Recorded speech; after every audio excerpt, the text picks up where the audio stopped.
Rahasia hidup berlimpah. Ini judulnya ngeri-ngeri sedap. Iya. Tapi ini satu topik yang menarik gitu ya. Banyak orang bertanya gimana sih sebetulnya hidup berlimpah itu sendiri gitu. Nah, ada satu konsep yang menurut kami sih sangat-sangat menarik. Yaitu keberlimpahan itu kita sudah punya sebetulnya di dalam diri kita sendiri gitu. Betul. Dan yang menariknya adalah semesta ini itu mendukung kita, bahkan berkonspirasi, bukan hanya mendukung ya, berkonspirasi untuk kita menikmati keberlimpahan itu sendiri gitu. Nah, tapi kita perlu mendefinisikan arti keberlimpahan itu sendiri gitu ya. Iya. Nah, jadi gini teman seperjalanan gitu ya. Yang perlu kita cermati adalah seringkali kita itu mendefinisikan berlimpah itu dengan banyak gitu. Terutama dengan materi gitu ya. Salah nggak hal itu? Enggak juga sih gitu ya. Tapi ada ada dua kata yang perlu kita cermati dalam bahasa Inggris. Yaitu dua kata itu adalah wealth and prosper. Ya. Betul begitu ya? Wealth and prosperity. Nah, pengertiannya gimana tuh? Wealth itu apa? Prosper itu apa? Karena orang banyaknya mendefinisikan berlimpah itu sama dengan wealth gitu ya. Mungkin silakan Bu. Ya, jadi kalau teman-teman search ya, arti wealth itu artinya adalah harta, kekayaan. Pakai yang paling berharga. adalah keluarga dong. Nah, terus? Ya, jadi kekayaan atau prosperity secara materi. Oke. Ya, itu adalah wealth. Tapi kalau teman-teman cari prosperity itu adalah kemakmuran, kesejahteraan. Jadi prosperity itu meliputi semua aspek. Iya, wealth itu termasuk salah satu aspek prosperity gitu ya. Ya, betul. Jadi di dalam prosperity kita tidak perlu memilih gitu, mau aspek yang mana nih gitu, yang berlimpah gitu ya. Jadi di prosperity itu ada keseimbangan, ada keutuhan dan semuanya tuh lengkap gitu ya. Iya. Dan seringkali kita memaknai berlimpah itu wealth gitu ya. Apalagi kita tuh sering memaknai berlimpah itu dengan impian-impian yang ditularkan dunia ini kepada kita. Ya, kita biasanya mendefinisikan keberlimpahan itu sesuatu yang kita pikir kita inginkan. Yes. Atau kita pikir menjadi tujuan hidup kita. Iya, gitu ya. padahal itu adalah bentukan dari dunia ini gitu ya. Jadi ceritanya gini teman seperjalanan, kita perlu tahu dulu apa sih impian sejatinya kita. Jadi bisa dibilang kalau di human design, nanti kita akan bahas lebih detail ya, di human design itu namanya misi jiwa atau incarnation cross gitu ya. Tujuan kenapa kita lahir, ada ya kan? Waktu kita lahir gitu ya, waktu kita turun gitu ya ke dunia ini gitu ya, kita tuh punya impian yang sesungguhnya. Jiwa kita tuh punya cita-cita yang ingin diwujudkan di kehidupan yang sekarang gitu. Kenapa sih kita lahir gitu? Nah, itu adalah impian yang sesungguhnya.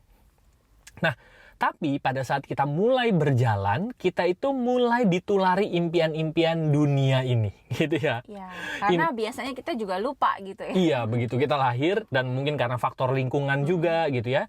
Banyak sekali yang bilang bahwa yang namanya impian itu seperti ini. Yang namanya impian itu ya punya rumah banyak, punya mobil yang banyak atau bermanfaat untuk sebanyak mungkin orang gitu. Ada standar-standar yang kita ambil gitu ya. Iya, atau diciptakan malah buat kita ya. Diciptakan, diberlakukan dan juga diri kita mengambil gitu bahwa oke, ini standar untuk kita. Padahal sebetulnya setiap orang akan punya standar yang berbeda sesuai gitu, dengan yang tadi impian jiwanya itu ya. Impiannya, tujuan dan misinya. Betul. Nah, seringkali kita mendefinisikan berlimpah, kita tuh sudah berlimpah jika kita sudah mendapatkan impian-impian yang ditempelkan dunia kepada kita gitu. Kita lupa dengan impian jiwa kita. Contoh sederhana, ada orang yang memang mungkin lahir ke dunia ini untuk bermanfaat untuk satu orang aja. Memang dia impiannya itu gitu ya, untuk menjadi guru gitu ya, untuk satu orang. That's it. Tapi kalau misalnya dia mulai ketularan sama orang lain gitu ya, dia mulai ketularan sama dunia, bermanfaat untuk sebanyak mungkin orang, dia merasa bahwa saya belum berlimpah gitu. Dia merasa dia tidak berhasil. Dia tidak berhasil, belum berhasil gagal, gitu ya. Iya betul. Nah, jadi definisi berlimpah itu adalah kita menjalani impian jiwa kita. Kita kembali ke asalnya kita gitu. apa sih the real dreams soul kita gitu. Nah, dan yang menarik adalah teman seperjalanan, pada saat kita mulai menjalani impian jiwa kita tuh sudah disediakan semuanya oleh semesta ini. Yang tadi kita bilang ya, semesta itu sudah berkonspirasi supaya kita bisa mewujudkan cita-cita jiwa kita gitu. Jadi kita nggak perlu minta lagi kepada semesta. Semesta itu sudah menyiapkan semua yang kita butuhkan pada saat kita menjalani misi jiwa kita, pada saat kita menjalani impian-impian jiwa kita gitu. Jadi pada saat kita menjalaninya, kita akan merasa bahwa kita sangat berlimpah gitu. Wong kita nggak diminta, sudah disediakan. Jadi apalagi yang kurang gitu. Contoh paling sederhana adalah, tentu saja pada saat kita mau menjalani misi jiwa kita perlu oksigen untuk hidup. Betul ya? Dan itu kita nggak perlu minta ya. Kita sudah disediakan oksigen yang begitu berlimpah, supaya kita bisa menyelesaikan misi jiwa kita gitu. Bahkan sebelum kita menyadari bahwa itu penting untuk kita udah disediakan. Udah menerima terus gitu. Nah, contoh yang paling sederhana lagi. Waktu Rusi belajar human design, dilanjutkan nanti ya ada namanya Jinki itu ya.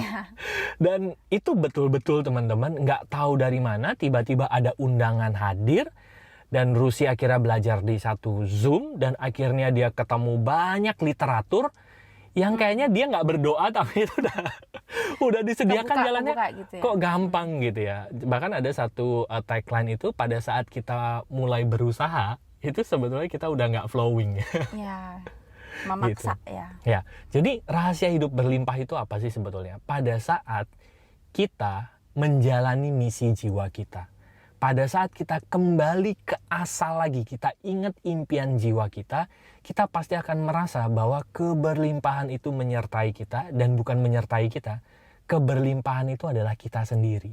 Ya, dan untuk kita sampai ke sana, langkah-langkah yang bisa kita tempuh adalah, pertama tentu kita perlu memulai perjalanan untuk kembali mengenal diri kita itu siapa gitu kan, sehingga akhirnya dengan mengenal diri kita, rancangan kita juga jadi bisa menyimpulkan ya bahwa oh saya ini hadir untuk ini dengan segala keberlimpahan yang sudah disediakan ya di dalam diri kita, itu kita mulai bisa ingat gitu. Sebenarnya misi kita apa, tujuan kita apa, cita-cita dan impian kita itu apa. Nah, disitulah kita akan mulai bisa memaknai ulang keberlimpahan. Betul. Sehingga kita punya makna keberlimpahan itu menurut versi kita sendiri gitu. Bukan menurut apa kata orang, apa kata dunia gitu. Dan dengan kita punya makna keberlimpahan kita sendiri, kita jadi bisa mengenali. Oh, ternyata ada ini hadir, orang ini hadir, saya sumber daya ini hadir gitu ya. Itu ternyata keberlimpahan untuk saya, karena itu yang saya butuhkan untuk cita-cita jiwa saya gitu ya. Nah, mungkin pertanyaan selanjutnya dari teman-teman adalah gimana saya bisa mengenali misi jiwa saya? Bagaimana saya bisa mengenali cita-cita jiwa saya? Nanti di episode-episode selanjutnya kita bahas ya. Itu nanti ada temanya khusus, yaitu Incarnation Cross dan misi jiwa. Jadi kita ketemu lagi di episode-episode yang akan datang. See you, bye-bye. Bye-bye.